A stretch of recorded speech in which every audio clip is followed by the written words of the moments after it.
ലക്ഷ്യമിടേണ്ടത് എന്ന് വ്യക്തമാക്കി തരുന്നു. ലക്ഷ്യബോധം പ്രധാനമാണല്ലോ. ഇപ്പൊ ഭഗവാൻ തുടക്കത്തിൽ തന്നെ പറഞ്ഞു, ലോകേസ്മിൻ വിവിധാനിഷ്ഠ, ജ്ഞാനയോഗേന സാഖ്യാനം കർമ്മയോഗേന യോഗിന. അതിൽ കർമ്മയോഗേന എന്നുള്ളതാണ് ഇതുവരെ വിശദീകരിച്ചത്. ഇനി ജ്ഞാനികളുടെ നിഷ്ഠാവസ്ഥയെ കുറിച്ച് പറയാം. 17-18 ശ്ലോകങ്ങൾ. യസ്ത്വാത്മരതിരേവ സ്യാത് ആത്മതൃപ്തശ്ച മാനവഃ ആത്മന്യേവ ച സന്തുഷ്ടഃ തസ്യ കാര്യം ന വിദ്യത്തെ നൈവ തസ്യ കൃതേനാർത്ഥഃ നാകൃതേനേഹ കശ്ചന ന ചാസ്യ സർവഭൂതേഷു കശ്ചിദർത്ഥവ്യപാശ്രയഃ. ഈ ശ്ലോകം പരിചയപ്പെടുത്താൻ ശ്ലോകങ്ങൾ സെയിം ആയതുകൊണ്ട് ദൃഷ്ടാന്തങ്ങളും ഉദാഹരണങ്ങളും സ്വാഭാവികമായിട്ടും സെയിം ആവും. ചിലതൊക്കെ ഞങ്ങൾ അവിടെ എവിടെയൊക്കെ മാറ്റി പറയും. പക്ഷെ ഈ ശ്ലോകങ്ങൾ പരിചയപ്പെടുത്താൻ ഉത്തമമായ ഒരു ദൃഷ്ടാന്തം അത് തോന്നിയിട്ടുള്ളത് രാമകൃഷ്ണ പരമഹംസരുടെ കഥയാണ്. രാമകൃഷ്ണ പരമഹംസര് എന്നും സായാഹ്നത്തിൽ വിവേകാനന്ദ സ്വാമികളൊക്കെ വന്ന് പ്രശസ്തനാവുന്നതിനൊക്കെ മുമ്പ് തന്നെ അവിടെ ദക്ഷിണേശ്വര ക്ഷേത്രത്തിലെ പൂജകനായിട്ട് വർത്തിക്കുന്ന കാലത്ത് വൈകുന്നേരമായി കഴിഞ്ഞാൽ അവിടെ ഇരുന്ന് ഇങ്ങനെ ഗ്രാമ്യമായിട്ടുള്ള ശൈലിയിൽ കാര്യങ്ങൾ ഇങ്ങനെ പറയും. അത് കേൾക്കാൻ പലരും വന്നിരിക്കും. അത്രേ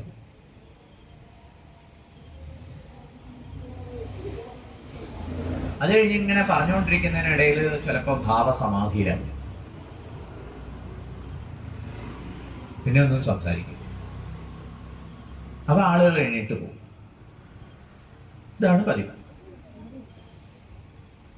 ഒരു ദിവസം ഇങ്ങനെ പ്രഭാഷണം നടക്കുന്നതിനിടയിൽ, പ്രഭാഷണം തുടങ്ങി, അല്ലെങ്കിൽ സത്സംഗം എന്ന് പറഞ്ഞാൽ ഇങ്ങനെ ചിട്ടയോടെ പറയുമെന്നല്ല, നാട്ടുവർത്താനം പറയുന്ന പോലെ അങ്ങനെ പറയും. അത് തുടങ്ങി കുറച്ച് കഴിഞ്ഞപ്പോ ഒരു മദ്യപൻ ആള് കയറി വന്നു ഇരുന്നു. അവർക്ക് ഇങ്ങനെ അനങ്ങാതിരിക്കാനൊന്നും പറ്റില്ല. അവര് കേൾക്കേണ്ടതാവും, പക്ഷെ വന്നിരിക്കും. ഒരനുഷ്ഠാനം പോലെ ആള് കയറി വന്നു, അനങ്ങാതിരിക്കില്ല.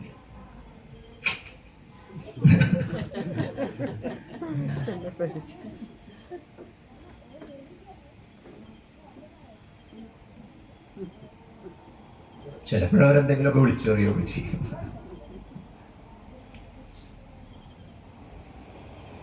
അത് കഴിഞ്ഞ് പരമഹംസര് ഒരു ഭാവസമാധിയിലേക്ക് പോകുന്നതിന് മുമ്പ് ഇങ്ങനെ എണീറ്റ് പോവുകയും ചെയ്യും. കുറച്ചു നേരം എനിക്ക് എണീറ്റ് പോകും. ഇതായിരുന്നു പതിവ്. മറ്റുള്ളവർക്കൊക്കെ ഇതൊരു അസ്കിരി, ഇങ്ങനെ വന്നിരിക്കും, എണീറ്റ് പോകും.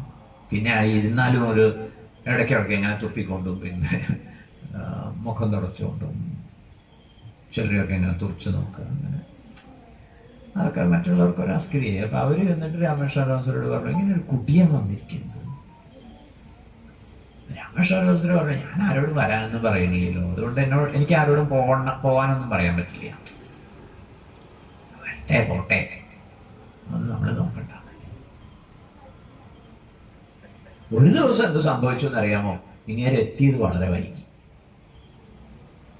അതുകൊണ്ട് വന്നിരുന്ന് കുറച്ചു കഴിഞ്ഞപ്പോഴേക്കും രാമകൃഷ്ണ പരമഹംസര് സമാധി, ഭാവസമാധി. ബാക്കിയുള്ളവരൊക്കെ പതിവ് പോലെ എണീറ്റു. ഞാൻ അവിടെ ഇരുന്ന് ഇങ്ങനെ നോക്കിയിരിക്കുകയും മനുഷ്യനെ കുറെ കഴിഞ്ഞ് കണ്ണു തുറന്നപ്പോ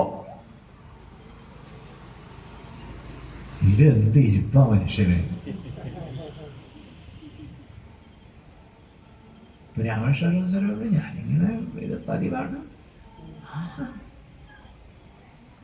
അതെ, ഞാനൊരു സംശയം ചോദിച്ചോട്ടെ? ചോദിക്കട്ടെ? ചോദിച്ചോളൂ. ഞാൻ കുറെ മുന്നോട്ടേക്കൊക്കെ വന്നിരുന്നു. ആരൊക്കെ കേൾക്കണം?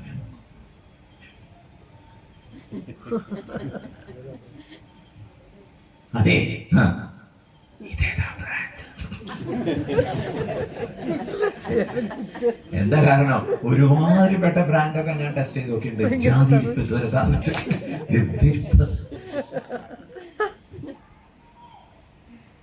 രാമകൃഷ്ണ പരമഹംസർ പറഞ്ഞു തരൂല.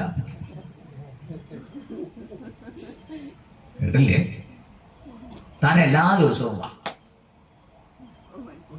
അപ്പൊ ബോധ്യമാവും. ഈ കഥയിൽ കുറച്ചൊക്കെ മസാല കലർന്നുണ്ടാവും കേട്ടോ. പക്ഷെ സംഭവിച്ചതാ, കഥ സംഭവിച്ചതാ. മദ്യപൻ കേട്ടു തുടങ്ങിയതും ബ്രാൻഡ് അന്വേഷിച്ചതും പറഞ്ഞുതരാമെന്ന് പറഞ്ഞതും ക്രമേണ അദ്ദേഹം അതൊക്കെ ഉപേക്ഷിച്ച് നല്ല സാധകനായി മാറി. ഇതൊക്കെ വസ്തുതയാണ്. ഞങ്ങൾ പറയുമ്പോ പിന്നെ കുറച്ചത് ഏതാ ബ്രാൻഡ് എന്നാണ് ചോദ്യം. ആ ബ്രാൻഡിന്റെ ഉത്തരമാണ് 2 ശ്ലോകങ്ങൾ. ഏതാ ബ്രാൻഡ്? ആത്മാ ബ്രാൻഡ്. ഇനി ശ്ലോകാർത്ഥം നോക്കൂ. യഹാതു, ആരുടെ കാര്യത്തിലാണോ? ആത്മരതി, ആത്മാവിൽ രതി. ആത്മാവിൽ തന്നെ തൃപ്തി, ആത്മതൃപ്തശ്ച. ഇനി സന്തുഷ്ടിയോ? അതും ആത്മാവിനെ ആശ്രയിച്ചു തന്നെ. 3 കാര്യങ്ങൾ: രതി, തൃപ്തി, തുഷ്ടി. ഇത് 3ഉം ആത്മസംബന്ധിയാണ്. അപ്പൊ ഏതാ ബ്രാൻഡ്? ആത്മാ ബ്രാൻഡ്. നമ്മുടെയൊക്കെ ബ്രാൻഡ് ഏതാ? ഇടിയപ്പം ബ്രാൻഡ്, ദോശ, ഇഡ്ലി, പായസം, ഐസ്ക്രീം. കേട്ടില്ലേ? മിഴി തുറന്നപ്പോൾ സീരിയൽ, അങ്ങനെ ഉണ്ടോന്ന് അറിയില്ല. ഇങ്ങനെ നമ്മളെ അട്രാക്ട് ചെയ്യുന്നത്, നമുക്ക് സുഖം കിട്ടുമെന്ന് തോന്നുന്ന കാര്യങ്ങൾ പലതാണ്. അതൊക്കെയാണ് ബ്രാൻഡ്.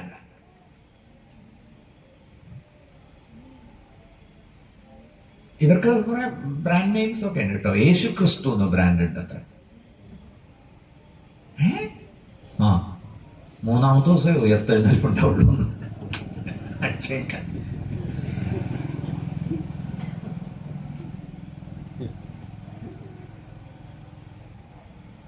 അപ്പൊ നമ്മുടെ ബ്രാൻഡ്സ് പലതാ. അതിൽ നിന്നൊക്കെയാണ് നമുക്ക് തുഷ്ടിയും തൃപ്തിയും അതുപോലെ രതിയും ഒക്കെ കിട്ടുന്നത് നമ്മൾ വിചാരിക്കും. ശരിക്കും അത് വാസ്തവം എന്താണ്? ഐസ്ക്രീം കഴിച്ച് സുഖിക്കുന്നവനും സുഖം നുകരുന്നത് അവനവനിൽ നിന്ന് തന്നെയാണ്. വിവരം അറിയാത്തത് കൊണ്ട് ഐസ്ക്രീമിനെ ആശ്രയിക്കുന്നു. എക്സാമ്പിൾ പറയുകയാണെ, നമ്മുടെ എല്ലാ സുഖാനുഭവങ്ങളെയും സുഖഭോഗങ്ങളെയും ഈ രീതിയിൽ മനസ്സിലായിക്കൊള്ളാം.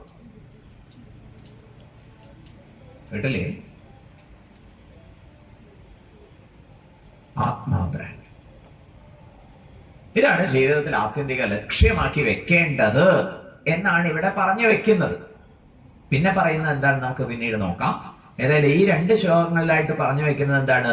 ഇതാണ് നിങ്ങൾ ജീവിതത്തിൽ ആത്യന്തിക ലക്ഷ്യമായിട്ട് പരിഗണിക്കേണ്ടത്. ഏതാത്? ആത്മാവിൽ രതി.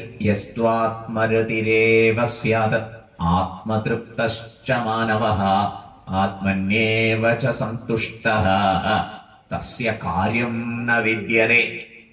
As far as that person is concerned, nothing is there to do. അയാൾക്ക് ഒരു കർത്തവ്യ കർമ്മവുമില്ല. കാരണം എന്താണ്? കാമമില്ല. എന്ത് കാമം? സുഖം വേണം എന്നുള്ള കാമം. മനസ്സിലായില്ലേ? നമ്മൾ ഇന്ന് അയാൾ വ്യത്യസ്തനാണ്. അയാൾക്ക് നിരന്തര സുഖമാണ്, നിത്യനിരന്തര സുഖമാണ്. എന്താ കാരണം? സുഖസ്വരൂപിയായ ആത്മാവിൽ നിന്ന് നേരിട്ട് ടാപ്പ് ചെയ്തെടുക്കുക.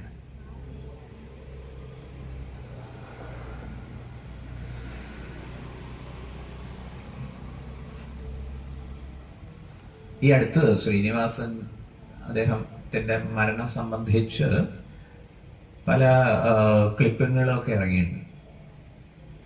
പിണറായി വിജയൻ ശ്രീനിവാസനുമായിട്ടുള്ള ഒരു ഡിസ്കഷൻ. പിണറായി വിജയൻ ബഹുമാനപ്പെട്ട മുഖ്യമന്ത്രി ചോദിക്കുകയാണ്, അങ്ങ് ഈശ്വര വിശ്വാസിയാണോ? അപ്പം അദ്ദേഹത്തിൻ്റെ ഈശ്വര വിശ്വാസത്തിൻ്റെ കഥയൊക്കെ പറഞ്ഞു. പിണറായി ഗംഭീരമായൊരു ശ്ലോകം ചൊല്ലിട്ടോ, ഉള്ളിലിരിക്കുന്ന ദൈവത്തെ പുറത്ത് തേടുന്നവര് കയ്യിൽ കിട്ടിയ പായസം കുടിക്കുന്നതിന് പകരം പുറത്ത് നിൽക്കുന്ന പോലെയാണ്. അപ്പൊ ഇത് മുഴുവൻ പോവുകയും ചെയ്യും.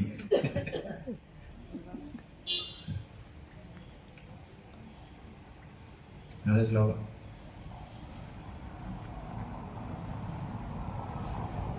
ശരിക്കും എല്ലാ സുഖങ്ങളുടെയും സോഴ്സ് ആത്മാവാണ്. കേട്ടില്ലേ? കാമനകൾ, ആഗ്രഹങ്ങൾ വരുന്നത് സൂര്യനെ മറയ്ക്കുന്ന മേഘം പോലെയാണ്. സൂര്യനെ മറയ്ക്കുന്ന മേഘം പോലെ കാമനകൾ വന്ന് മൂടുന്നു. അപ്പൊ സൂര്യപ്രകാശം തടസ്സപ്പെടില്ലേ? ഇതുപോലെയാണ് നമുക്ക് സുഖഭംഗം ഉണ്ടാവുന്നത്. ആ മേഘം അങ്ങോട്ട് നീങ്ങാണ് ഭോഗ്യ വിഷയങ്ങൾ അനുഭവിക്കുന്ന സമയത്ത്. അപ്പൊ നമ്മൾക്ക് സുഖം കിട്ടുന്നത് എവിടുന്ന? ആത്മസൂര്യനിൽ നിന്നാണ്. അപ്പൊ ആത്മസൂര്യന്റെ സുഖഭാവത്തെ കാമനകളാകുന്ന മേഘം മറയ്ക്കുന്നു. ഭോഗസമയത്ത് ആ കാമനയാകുന്ന മേഘം നീങ്ങുമ്പോൾ ആത്മാനന്ദം അനുഭൂതമാവും. ഇതാണ് വസ്തുത. കേട്ടില്ലേ? പക്ഷെ അതിൽ ഉറയ്ക്കാൻ അത്ര എളുപ്പമല്ല. എന്താ കാരണം? പുറത്താണ് സുഖം എന്നുള്ള പലതരത്തിലുള്ള വാസനകൾ നമ്മുടെ ഉള്ളിൽ അടിഞ്ഞു കൂടിയിട്ടുണ്ട്. അതാണ് രാഗദ്വേഷമായിട്ട് നമ്മളെ ഇപ്പോൾ സ്വാധീനിച്ചുകൊണ്ടിരിക്കുന്നത്. അതൊന്ന് ശമിക്കാതെ ഈ അറിവിന്റെ നിഷ്ഠ ഉണ്ടാവില്ല. ഇതാണ് തടസ്സം. വ്യക്തമുണ്ടെന്ന് വിചാരിക്കട്ടെ. വിഷയങ്ങളിലായിരുന്നു സുഖമെങ്കിൽ ഇത് നിങ്ങൾ സൗകര്യം പോലെ മനനം ചെയ്താൽ മതി. ഒരു വിഷയത്തിലായിരുന്നു സുഖമെങ്കിൽ ഒരു വിഷയം എല്ലാവർക്കും എല്ലാ കാലത്തും സുഖം കൊടുക്കണമായിരുന്നു. ശരിയല്ലേ?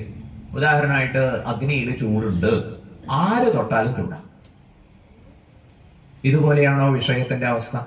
എനിക്കിഷ്ടമുള്ളത് വേറൊരാൾക്ക് ഇഷ്ടമില്ല, എനിക്ക് സുഖം തരുന്ന വേറൊരാൾക്ക് സുഖം തരുന്നില്ല. മനസ്സിലായില്ലേ? ഇനി വിഷയത്തിലായിരുന്നു സുഖമെങ്കിൽ വിഷയത്തിന്റെ ഭോഗത്തിൽ മാത്രമേ സുഖം ഉണ്ടാവാൻ പാടുള്ളൂ. ചിലപ്പോഴൊക്കെ നമ്മൾ ആലോചിച്ചിരുന്നു സൂഹിക്കാറില്ലേ? ഏതോ ഒരു സുഖാനുഭവത്തെ ഓർമ്മിച്ചെടുത്ത് നമ്മൾ സൂഹിക്കും. വിഷയത്തിലായിരുന്നു സുഖമെങ്കിൽ അത് അനുഭവിക്കുമ്പോൾ മാത്രമേ സുഖം ഉണ്ടാവാൻ പാടുള്ളൂ. ഇതാണെങ്കിലോ വിഷയത്തിന്റെ സ്മൃതിയിൽ സുഖമുണ്ട്. ഇനി ചിലതൊക്കെ ഉപേക്ഷിക്കുമ്പോഴാ സുഖം. ശരിയല്ലേ? ചിലത് ഉപേക്ഷിക്കുമ്പോഴാ സുഖം. വിഷയത്തിന്റെ ത്യാഗത്തിൽ സുഖം, ഭോഗത്തിൽ സുഖം, സ്മൃതിയിൽ സുഖം. ഉറക്കത്തിൽ എന്ത് അനുഭവിച്ചിട്ടാണ് സുഖിക്കുന്നത്? വിഷയങ്ങളുടെ സമ്പൂർണ്ണ അഭാവത്തിൽ സുഖം. ഇതൊക്കെ സൂചിപ്പിക്കുന്നത് എന്താണ്? സുഖം വിഷയാധിഷ്ഠിതമല്ല. സൗകര്യം പോലെ മന്നം ചെയ്യണേ. വിഷയത്തിലായിരുന്നു സുഖമെങ്കിൽ ഒരേ വിഷയം എല്ലാവർക്കും എല്ലാ കാലത്തും സുഖം കൊടുക്കണമായിരുന്നു, അല്ലെങ്കിൽ ഒരാൾക്ക് തന്നെ എല്ലാ കാലത്തും സുഖം കൊടുക്കണമായിരുന്നു. വിഷയത്തിലായിരുന്നു സുഖമെങ്കിൽ വിഷയത്തിന്റെ ഭോഗത്തിൽ മാത്രമേ സുഖം തോന്നാൻ പാടുള്ളായിരുന്നു. വിഷയത്തിന്റെ ത്യാഗത്തിലും വിഷയത്തിന്റെ അഭാവത്തിലും വിഷയത്തിന്റെ സ്മൃതിയിലും ദുഃഖം തോന്നണമായിരുന്നു. ഉറക്കത്തിൽ നമുക്ക് ദുഃഖമേ. അപ്പൊ സോഴ്സ് എന്ന് പറയുന്നത് ആത്മാ. അത് സാധിച്ച ആളാണ് തത്വജ്ഞാനി. അയാൾക്ക് ആത്മരതി, ആത്മതുഷ്ടി, ആത്മതൃപ്തി. തസ്യ കാര്യം വിദ്യത്തെ, അയാൾക്ക് കർമ്മങ്ങളില്ല. പിന്നെയോ നൈവ തസ്യ കൃതേനാർത്ഥഹാനാകൃതേനേഹ കശ്ചന ന ചാസ്യ സർവഭൂതേഷു കശ്ചിദർത്ഥവ്യപാശ്രയഃ. അയാൾക്ക് ചെയ്തതുകൊണ്ട് ഒന്നും നഷ്ടമാവുന്നില്ല. ചെയ്യാത്തത് കൊണ്ട് നഷ്ടമാവുന്നില്ല, ചെയ്തത് കൊണ്ടൊന്നും കിട്ടുന്നില്ല. ചെയ്യാത്തതുകൊണ്ട് പ്രത്യവായ ദോഷമൊക്കെ ഉണ്ടാവുന്ന ഇദ്ദേഹത്തെ അതൊന്നും ബാധിക്കുന്നില്ല. ചെയ്യുന്നത് കൊണ്ടൊന്നും പ്രത്യേകമായിട്ട് നേടുന്നില്ല, നേടാനുമില്ല. ചെയ്യാത്തത് കൊണ്ട് എന്തെങ്കിലുമൊക്കെ ദോഷം ഉണ്ടാവും, അതുമില്ല. നൈവ തസ്യ കൃതേന അർത്ഥ, ചെയ്യുന്നത് കൊണ്ട് എന്തെങ്കിലും ഒരു അർത്ഥ നേട്ടം പ്രയോജനമില്ല. ന അകൃതേന, ചെയ്യാതിരിക്കുന്നത് കൊണ്ട് നേട്ടമോ കോട്ടമോ ഇല്ല. നചാസ്യ സർവഭൂതേഷു കശ്ചിദർത്ഥവ്യപാശ്രയ, ഒരു ഭൂതജാലവുമായിട്ടും അർത്ഥവ്യപാശ്രയം ഇദ്ദേഹത്തിനില്ല, ആശ്രയത്വമില്ല. ഇതാണ് ആത്മനിഷ്ഠന്റെ സ്വാതന്ത്ര്യം. കേട്ടില്ലേ? ആത്മനിഷ്ഠന്റെ സ്വാതന്ത്ര്യം.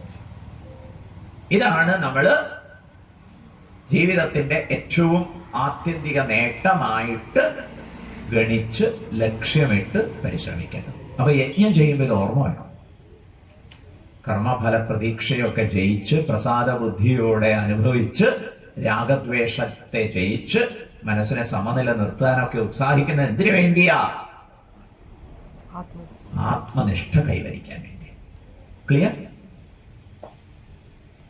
യസ്മാത് ത്വം ഏവം ഭൂതഃ ജ്ഞാനി. അടുത്ത ശ്ലോകത്തിന്റെ ഇൻട്രൊഡക്ഷൻ ആയിട്ട് ഭഗവത്പാദർ പറഞ്ഞു തരികയാണ്. ഹേ അർജുന, ത്വം ഏവം ഭൂതഃ ജ്ഞാനി ന. ഭവാൻ ഈ വിധത്തിലുള്ള ഒരു ജ്ഞാനി അല്ല. കേട്ടില്ലേ? കിന്തു കർമാധികൃത, ഭവാൻ കർമ്മത്തിന് അധികാരിയാണ്, മുമുക്ഷുവാണ്, മോക്ഷം നേടണമെന്ന് ആഗ്രഹിക്കുന്നവനാണ്, ശ്രേയസ് വേണമെന്ന് ആഗ്രഹിക്കുന്നവനാണ്. അതുകൊണ്ട് തസ്മാദസക്തഃ സതതം കാര്യം കർമ്മ സമാചര അസക്തോ ഹ്യാചരൻ കർമ്മ പരമാപ്നോതി പൂരുഷഃ. തസ്മാദസക്തഃ സതതം കാര്യം കർമ്മ സമാചര അസക്തോ ഹ്യാചരൻ കർമ്മ പരമാപ്നോതി പൂരുഷഃ. തസ്മാത്, അതുകൊണ്ട്. ഏതുകൊണ്ട്? നീ ഈ വിധത്തിലുള്ള ആത്മനിഷ്ഠനാവാത്തത് കൊണ്ട്. സതതം, എല്ലായ്പ്പോഴും. അസക്തഃ, ഒട്ടലില്ലാത്തവനായിട്ട്. കാര്യം കർമ്മ, സ്വധർമ്മത്തെ. അതൊക്കെ വിശദീകരിച്ചതാണല്ലോ അല്ലെ?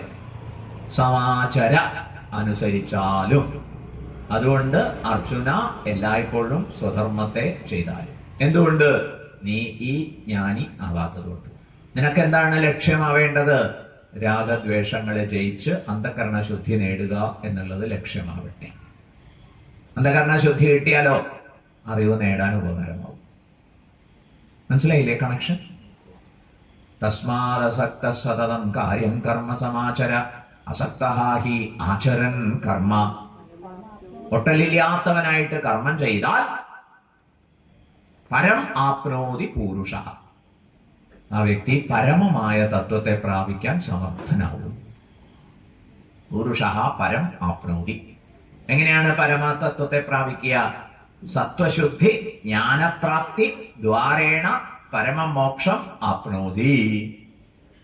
ആദ്യം സത്വശുദ്ധി ഉണ്ടാവുന്നു, അന്ധകരണ ശുദ്ധി ഉണ്ടാവുന്നു. അന്ധകരണ ശുദ്ധി എന്ന് പറഞ്ഞാൽ രാഗദ്വേഷങ്ങളെ ജയിച്ച അവസ്ഥ. സത്വശുദ്ധി, ജ്ഞാനപ്രാപ്തി, ഗുരു അനുഗ്രഹം കൊണ്ട് ജ്ഞാനമുണ്ടാവുന്നു. എന്താ ജ്ഞാനം? അഹം ബ്രഹ്മാസ്മി എന്ന ജ്ഞാനം. ഗുരു എന്താ ഉപദേശിക്കുക? തത്വമസീന്ന് ഉപദേശിക്കുക. പ്രാപ്തി ദ്വാരേണ പരമമോക്ഷം ആപ്നോതി. അങ്ങനെയാണ് ഇയാൾ പരമമോക്ഷത്തെ പ്രാപിക്കുക. സമ്പ്രദായം മനസ്സിലായല്ലോ. ഇനി ഭഗവാൻ പറയുന്നു, എടോ അർജുന, നിന്റെ കുലത്തിലൊക്കെ പ്രശസ്തനായിട്ടുള്ള ജനകനെ നോക്കൂ. കർമ്മണൈവ ഹി സംസിദ്ധിം ആസ്ഥിതാ ജനകാദയഃ ലോകസംഗ്രഹമേവാപി സംപശ്യൻ കർത്തുമർഹസി. കർമ്മണൈവ ഹി സംസിദ്ധിമാസ്ഥിതാ ജനകാദയഃ ലോകസംഗ്രഹമേവാപി സംപശ്യൻ കർത്തുമർഹസി. കർമ്മണ ഏവ, കർമ്മം കൊണ്ട് തന്നെയാണ്, കർമ്മണൈവ ഹി, നിശ്ചയമായിട്ട്, സംസിദ്ധിമാസ്ഥിതാ, സംസിദ്ധിയെ പ്രാപിച്ചത് ആര്? ജനകാദയ, ജനകൻ മുതലായവര്, വിശ്വാമിത്രൻ, അശ്വപതി,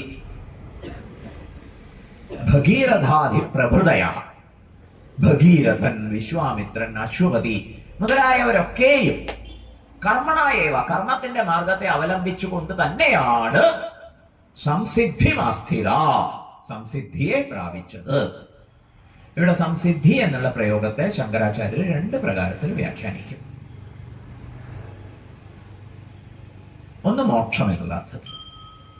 മോക്ഷം എന്ന അർത്ഥത്തിൽ പരിഗണിക്കുമ്പോൾ കർമ്മണ ഏവ മോക്ഷം എന്ന് പറയരുത്. കർമ്മം കൊണ്ട് അന്ധകരണശുദ്ധി ഉണ്ടായി, അന്ധകരണശുദ്ധിക്കനുസരിച്ച് ജ്ഞാനം നേടിയിട്ട് മോക്ഷം എന്ന് ഓർമ്മിച്ചോളൂ. കാരണം അറിവുകൊണ്ട് മാത്രമേ മോക്ഷം ഉണ്ടാവൂ. കർമ്മണൈവ ഹി സംസിദ്ധിമാസ്ഥിത. രണ്ട്, അന്ധകരണശുദ്ധി എന്നുള്ള അർത്ഥത്തിൽ. അത് പ്രത്യക്ഷമായിട്ട് തന്നെ പറയാം, കർമ്മം കൊണ്ടാണ് അന്ധകരണശുദ്ധി ജനകാദികൾക്ക് ഉണ്ടായത്. കർമ്മണൈവ ഹി സംസിദ്ധിമാസ്ഥിത ജനകാദയ. ഹേ അർജുന,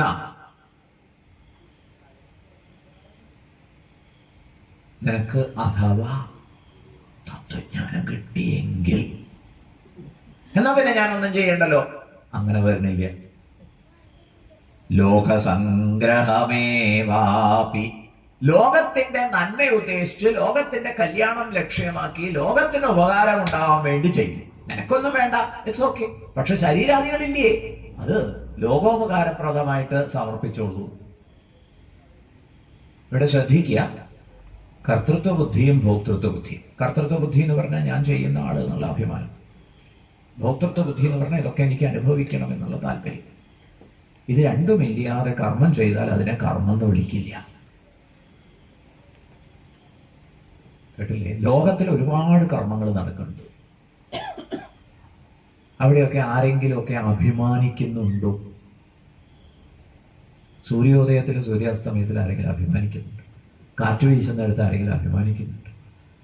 ലോകത്തിൽ നടക്കുന്ന ഭീമകർമ്മങ്ങളിലൊന്നും അവകാശികളില്ല. നമ്മളൊരു പുല്ല് പറിച്ചിട്ട്, ഞാനേ പുല്ല് പറിച്ചു, ഇങ്ങനെ നിസ്സാര കാര്യം, അതും നടക്കണമെങ്കിൽ നമ്മൾ വിചാരിച്ചാലും നടക്കില്ല, അനങ്ങില്ല. കേട്ടില്ലേ? ഒരു പുല്ല് ഉള്ളണമെങ്കിൽ വിരലിങ്ങനെ അടുത്ത് വരണ്ടേ? ഇതിന് കോടാനുകൂടി മെസ്സേജസ് പോയി വരണം. ആ നെറ്റ്വർക്കൊന്നും അപ്സെറ്റ് ആവരുത്. മാത്രമല്ല, ഈ ഒരു ഷോക്കാണ് വാസ്തവത്തിൽ മസിലിന് കിട്ടുന്നത്. മസിലിന് സങ്കോച വികാസ സാമർഥ്യമുണ്ട്. അപ്പൊ അതിന് ഒരു ഇലക്ട്രിക് ഇത് കൊടുക്കുന്ന പോലെ ചെറിയ ഷോക്ക് കൊടുക്കുകയാണ്. അപ്പൊ അത് സങ്കോചിക്കുക. അപ്പൊ അങ്ങനെയാണ് നമുക്ക് ഇതൊക്കെ മടക്കാനൊക്കെ പറ്റുന്നത്. ആലോചിച്ച് നോക്കൂ, അതിന് എനർജി വേണം. കഴിച്ച ഭക്ഷണം ദഹിച്ച് അത് എനർജി റിലീസ് ചെയ്യാൻ പാകത്തിൽ മൈറ്റോകോൺട്രിയയിൽ കളക്റ്റഡ് ആവണം. മനസ്സിലാവുന്നില്ലേ? എന്നിട്ടാണ് ഞാൻ പുല്ല് നുള്ളി എന്ന് പറയുന്നത്. പുല്ലേ?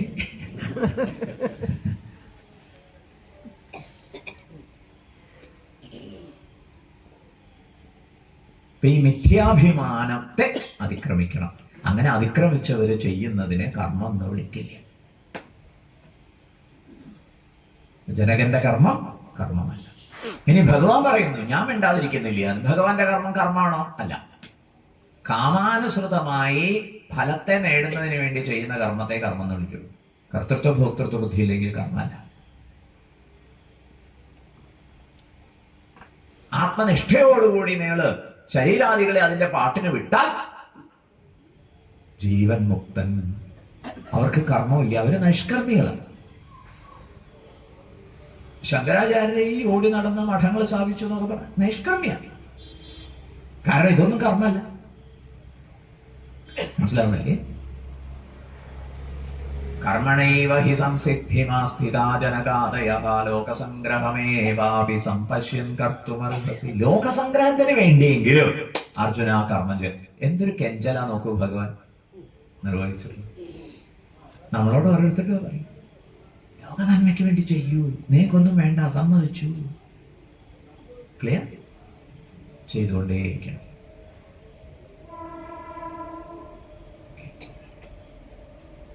ഇനി ഭഗവാൻ പറയുകയാണ്, യദ്യദാചരതി ശ്രേഷ്ഠഃ തത്തദേവേതരോ ജനാഃ സയത് പ്രമാണം കുരുതേ ലോകസ്തദനുവർത്തതേ.